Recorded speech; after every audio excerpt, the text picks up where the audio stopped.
Well, so far, in this guide to international management, you've heard quite a bit from me about why you should get involved in international management, about how you can go about setting up your save to access minnow nations, and you will have been wowed at my additional competitions as well.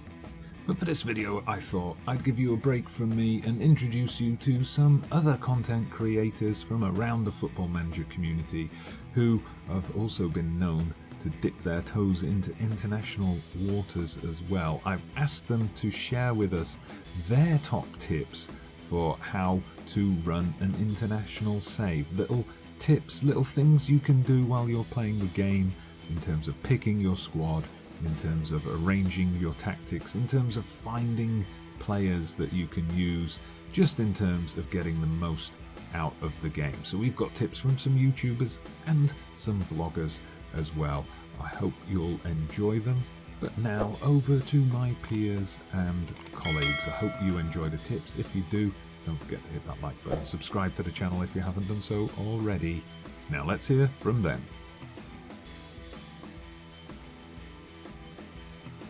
Hello guys, my name is David and I have a channel called Pressing Forward FM. Big thanks to Dodgee for letting me come onto this one. As you may or may not already know, I've recently done a series with England as an international manager where I've tried to win every possible trophy. Spoiler alert, I don't tell you which ones I do. My big tip for international management is to utilise your scout at your national pool. Biggest thing to try and avoid, they kind of work in tandem with each other, is to get your assistant manager to pick your squad for you. Go and have a look through, look at ratings, look at attributes, pick yourself a tactic that you want to go for, and then find the players who can fit in. It definitely helps when you've got a team that you know. So for England, for me, it was quite simple. I could use the national pool knowing who was available and who was coming through the ranks who I could potentially give a chance to in the future. But when you're in a smaller team, it's really, really important to get those scouts out, getting the reports in so you know all the information about your squad before you pick it. Thanks very much. I'm FM Greeno, and here is my tip for international management.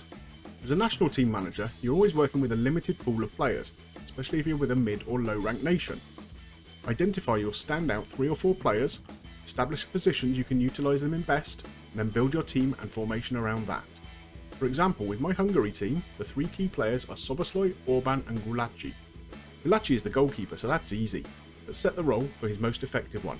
We will use him as a goalkeeper rather than sweeper keeper.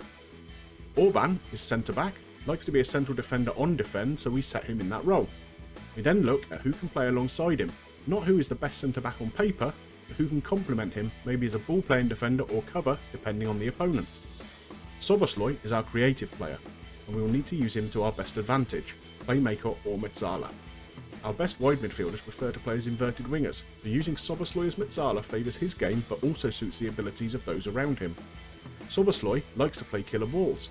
Make sure you select inverted wingers and centre forwards with pace to capitalise on that. If your best rated striker is a target man, he doesn't play. We then build the rest of the team around this base. Playing mezzala and inverted wingers really necessitates a 4-3-3 with wing-backs who can overlap, and a defensive midfielder to help the centre-backs. You can then identify the best players in those specific roles to complement and support your best players. Don't just go for star ratings. If your best rated left-back is an ineffective wing-back, then he doesn't start.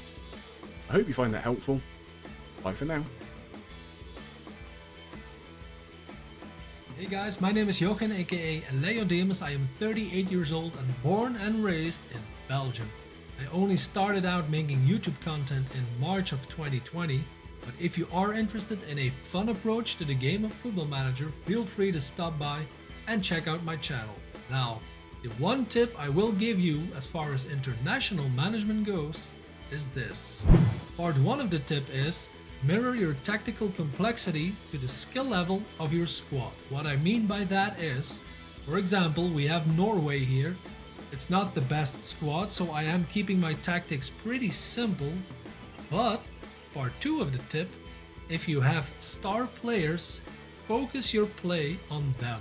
For the love of God, if you are managing Norway, make sure that that ball gets into Erling Haaland's feet as quickly as possible by setting up, for example, hit early crosses, and do whipped crosses. That's it. That's all I have set up on my team level.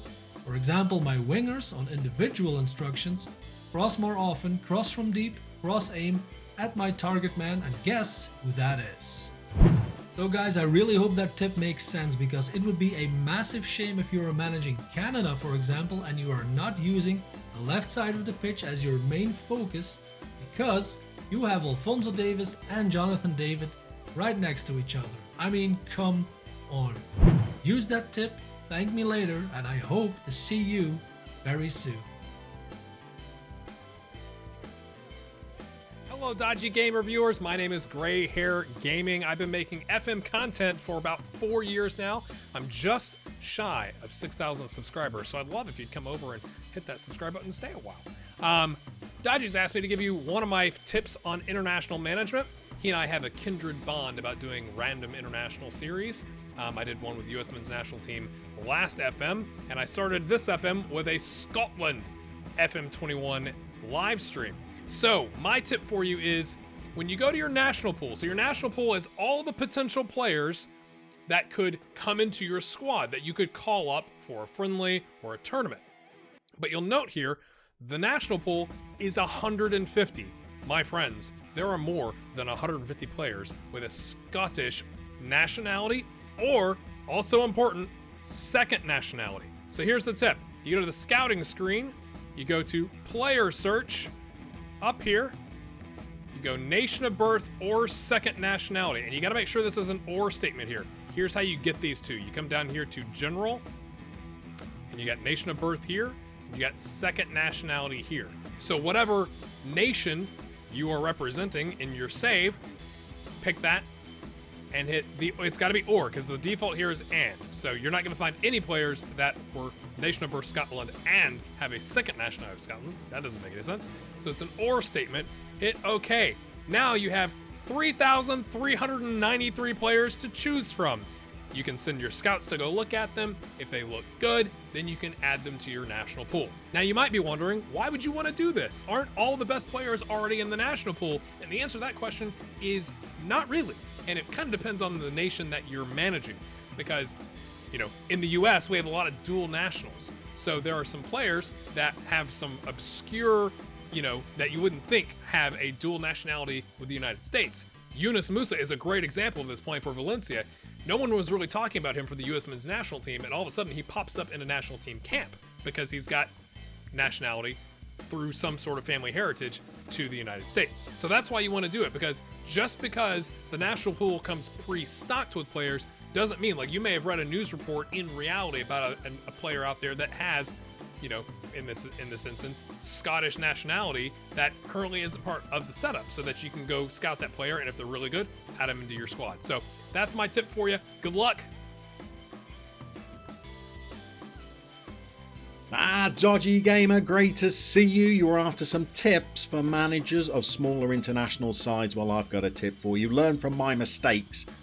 When you're managing a smaller nation, if you have dual eligibility players, make sure you get them tied down and committed to your nation by capping them in a competitive fixture. I mean, in FM20, I was managing the Northern Mariana Islands, where every single player was dual nationality. Some could also represent America, others South Korea, others Japan, and I have this rather strange spate where over a 3-month period, more than 40 of my goalkeepers all withdrew their commitment to play for Northern Mariana and declared their allegiance to their other nationality.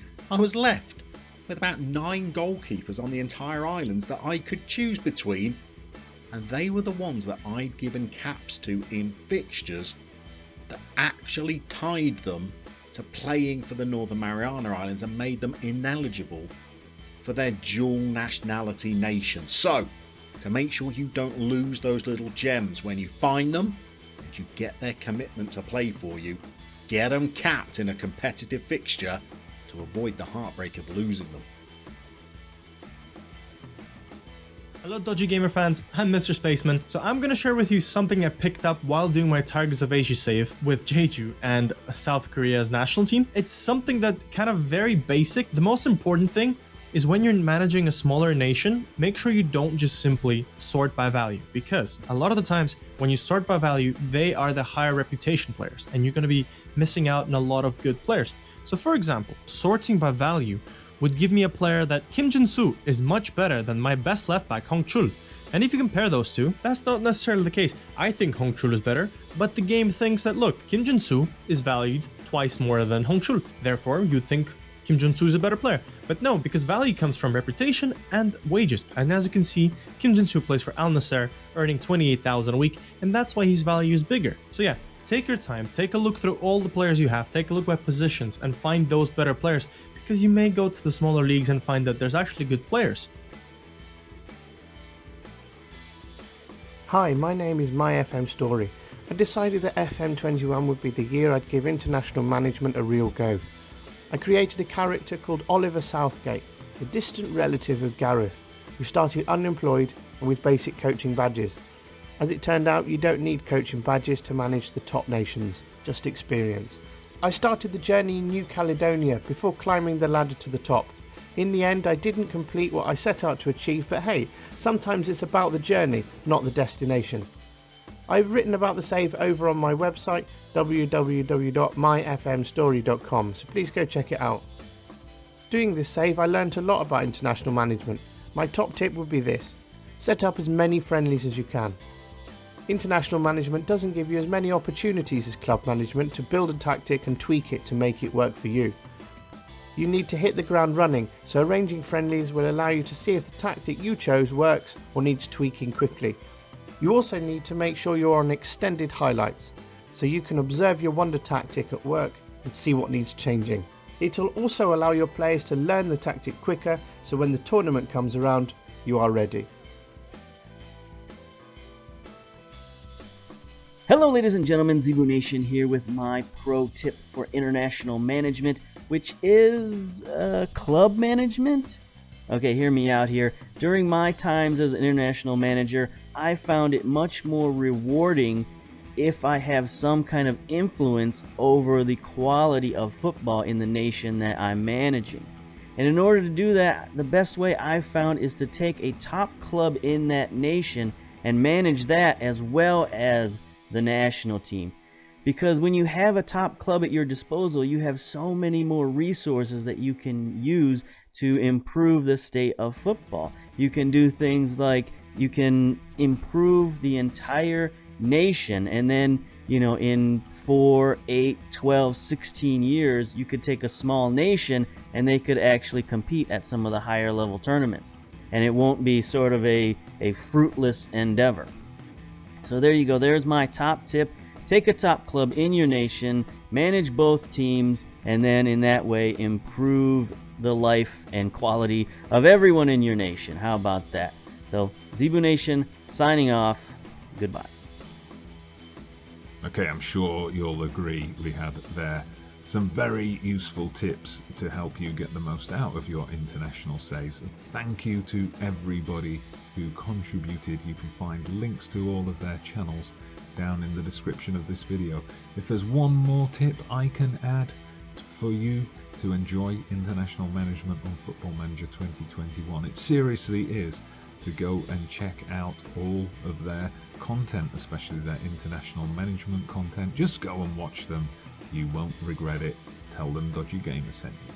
But that's it for today. I'll be back with more detailed guides in the future as I start my own international management save, so I'll talk you through some of the things I'm doing to get the most out of it. Please make sure you hit that like button if you've enjoyed today's video, subscribe for all future international management guides and the International Manager Journeyman. I'm Dodgee Gamer, and I'll see you on the international front soon.